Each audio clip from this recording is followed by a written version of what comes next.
All right, ladies, this is a follow-up to the post I recently put out on Instagram, and it is titled Women Are Done With, and here it is in case you missed it. And if you did, here's a refresher. Women are done with having to teach a grown man the emotional ABCs and have their grievances deflected, minimized, and twisted so that he can play the hurt, offended victim in an issue he created. We are not here to parent and discipline our husbands/men, I should have added. There is no excuse. Buy a book, get to therapy, listen to a podcast. We do not care what you do as long as you do it so that we don't pay the price for your emotional immaturity and voluntary relational ignorance.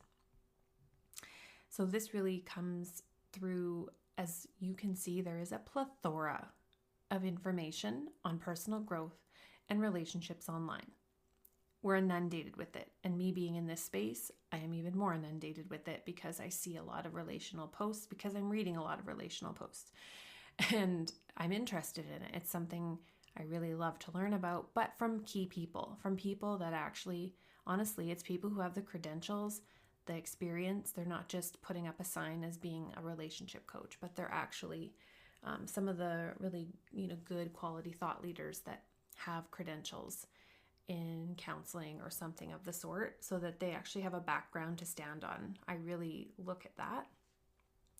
But still, even a guy that's not like maybe we are, where we're seeking out the best of the best information, we're diving deep, we're geeking out on things, right? I am a geek around personal growth and relationships. I've read, stacks and stacks and stacks of personal growth books in my lifetime, audiobooks, podcasts. I've taken courses, I've been coached, I've been in programs, all of it, because I am thirsty for growth. I want to grow. I don't like staying stuck. I don't like the same patterns. I hate seeing myself reliving the same patterns. It's awful, right? It's not a good feeling. And so those of us that value growth want to do whatever we can to break our patterns. We'll see, okay, I'm kind of in the same pattern again. So what can I do on my end to not keep going with these patterns? And so when we're talking about men, they are the least likely to seek out therapy and seek out personal growth. Doesn't mean that there aren't men out there that aren't doing it. There are. But the majority of those that seek out therapy and get coaching and buy courses and grow are women. And so we have a lot of relationally lazy men that claim incompetence, that they don't know how to be a proper partner, when there is literally endless information out there. You could read a blog even and take those tips and implement those and make massive differences to us ladies, right? So if you're a guy listening to this, this is really it. It's like, yeah, you need coaching and therapy to go deeper and really look into your dark places and all that, sure. But therapy also has its limitations. If you just go for, 1 or 2 sessions a month and talk about your problems, but you're not getting anywhere, that's not enough, right? I don't think therapy is the be all end all.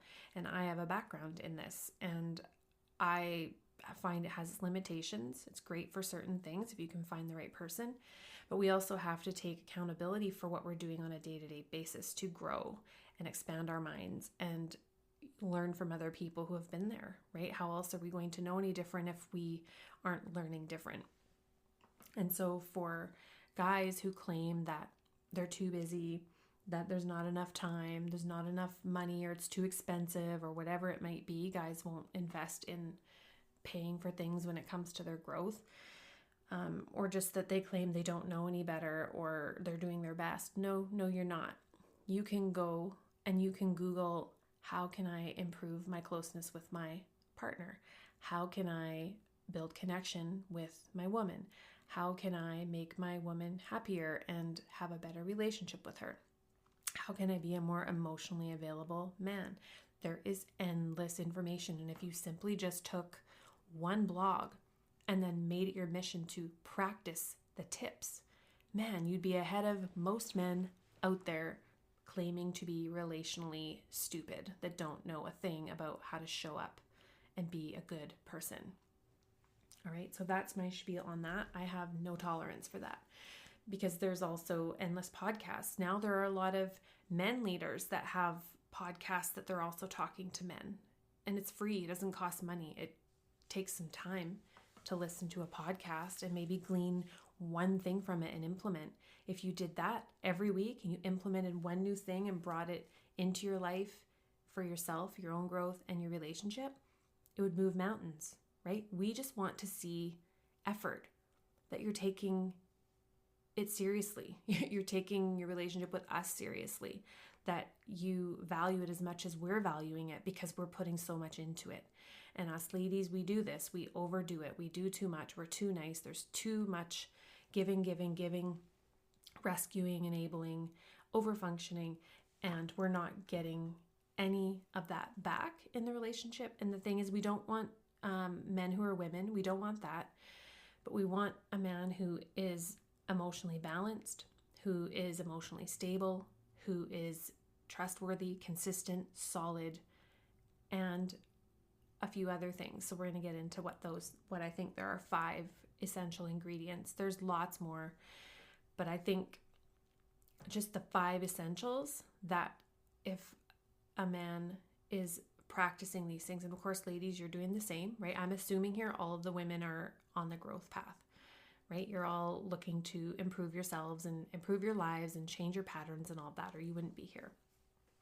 So everything that I am saying here applies to both, of course, but this is the thing that I see over and over and over again where women are tolerating the opposite of this. So the first essential ingredient is they respect you and they protect you and they lead the relationship for the good of both of you, not just for themselves. So they lead you, they lead the household, they are very good at providing that structure because they have their shit together. They're not like a hot mess